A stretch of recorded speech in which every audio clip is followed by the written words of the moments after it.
Il y a quelques jours, TF1, comme tous les grands médias, a titré « Exécution sommaire, terreur, Hamas à Gaza ». Quelque chose clochait, car 3 mois plus tôt, ces mêmes médias présentaient cette étonnante interview d'un ténor israélien. Écoutez.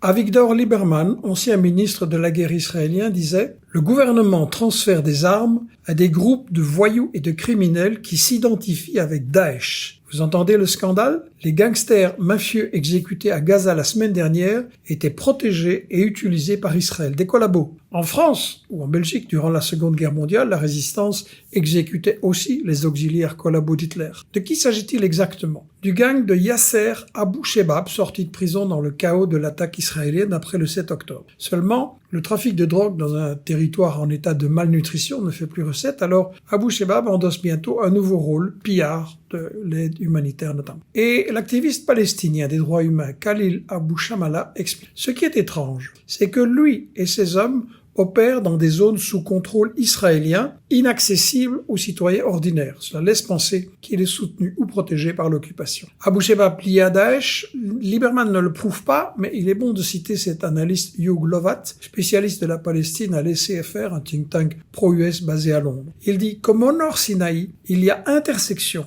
entre les liens claniques, les réseaux criminels et les groupes djihadistes. Aujourd'hui, oubliez tout ça, on ne parle plus que des exécutions sommaires du Hamas contre des clans rivaux. Ce lien entre Israël, les USA, la France aussi, et les terroristes improprement appelés islamistes, j'en ai parlé dans ce livre de 2015, Je suis ou je ne suis pas Charlie, dispo sur Investigation. Au chapitre 3, les États-Unis ont-ils armé ces terroristes? Ce livre m'a valu d'être banni de toutes les télés européennes. Nous, à Investigation, nous continuons à travailler sur ce dossier terroriste et il y aura des surprises, mais pour ces recherches, nous avons besoin de votre soutien. Partagez, lisez et soutenez. Merci.